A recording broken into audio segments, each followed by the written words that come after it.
తెలుగువారి number 1 choice Telugu matrimony.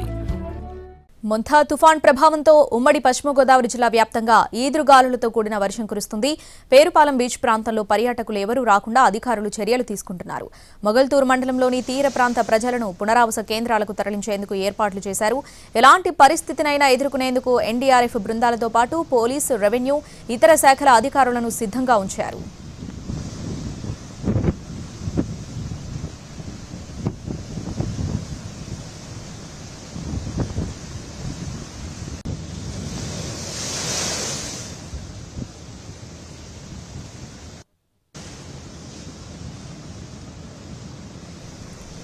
ఉమ్మడి పశ్చిమ గోదావరి జిల్లాలో తుఫాన్ ప్రభావంపై మరింత సమాచారం మా ప్రతినిధి మల్లికార్జున అందిస్తారు.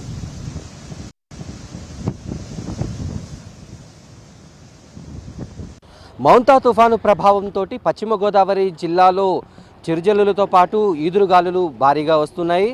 తుఫాను తీరం చేరుతున్న కొద్దీ జిల్లాలో ఆ తీవ్రత చాలా ఎక్కువగా కనిపిస్తోంది. ప్రస్తుతం ఆ గాలుల తీవ్రత పెరగడంతో పాటు మేఘాలు కమ్మేయడం, అలాగే భారీ వర్షాలు కురవడం జరుగుతోంది. ప్రస్తుతం ఉమ్మడి పశ్చిమ గోదావరి జిల్లా వ్యాప్తంగా అటు ఏలూరు జిల్లాలోనూ ఇటు పశ్చిమ గోదావరి జిల్లాలోనూ పరిస్థితిని ఎప్పటికప్పుడు అధికారులు సమీక్షిస్తూ ఉన్నారు.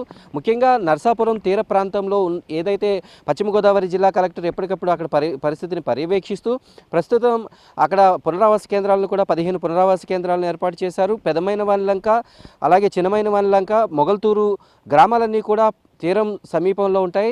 అయితే అక్కడ ఉండేటటువంటి ప్రజలకు ఎటువంటి ఇబ్బందులు లేకుండా, అలాగే గాలుల తీవ్రత పెరిగినప్పుడు ఆ ప్రాంతంలో ఎటువంటి పరిస్థితులు ఎదురైనా ఎదుర్కోవడానికి సిద్ధంగా ఉన్నామని ఇప్పటికే అధికారులు చెబుతున్నారు.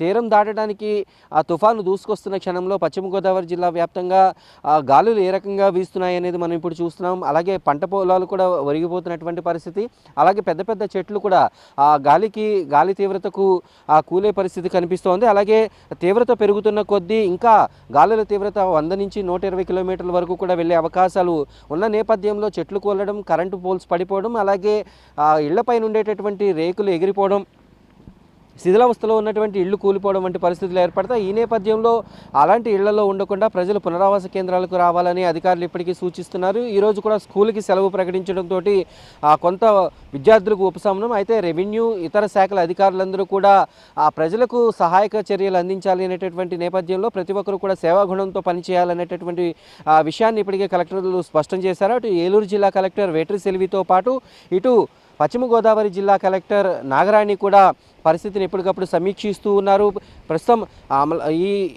ప్రస్తుతం నరసాపురం తీర ప్రాంతంలో ఎక్కువ ప్రభావం ఉండబోతుంది అనేటటువంటి మొగల్తూరు మండలంలో ఇప్పటికీ ఎన్డీఆర్ఎఫ్ బృందాలతో పాటు అక్కడ పునరావాస కేంద్రాలు ఏర్పాటు చేయడం, అసలు స్పెషల్ పోలీస్ ఫోర్సులు దిగడం, అలాగే ఆ మొగల్తూరు, నరసాపురం పోలీసులందరూ కూడా ఆ ప్రాంతంలో ఎప్పటికప్పుడు పరిస్థితిని సమీక్షిస్తూ ఉన్నారు. జిల్లా ఎస్పీ నయీం హష్మీ కూడా ఎప్పటికప్పుడు తమ సిబ్బందిని అప్రమత్తం చేస్తూ ఎటువంటి పరిస్థితినైనా ఎదుర్కొనేందుకు సిద్ధంగా ఉన్నామని చెప్తున్నారు. ప్రస్తుతం ఆ తుఫాను తీరానికి చేరుతున్నటువంటి నేపథ్యంలో ప్రస్తుతం భారీ వర్షాలు కురవడం, అలాగే ఈదురుగాలుల తీవ్రత పెరుగుతున్నటువంటి పరిస్థితి అయితే పశ్చిమ గోదావరి జిల్లాలో కనిపిస్తుంది. మధ్యాహ్నం నాటికి ఈ పరిస్థితి మరింత పెరిగి ఇంకా ఎలాంటి పరిస్థితులు దారితీస్తాయనేది చూడాల్సి ఉంది. ప్రస్తుతానికైతే పశ్చిమ గోదావరి జిల్లాలో తుఫాను ప్రభావం చాలా స్పష్టంగా కనిపిస్తోంది. వీడియో జర్నలిస్ట్ కరిశ్రీనివాస్తో మల్లికార్జున్, పశ్చిమ గోదావరి జిల్లా నుంచి.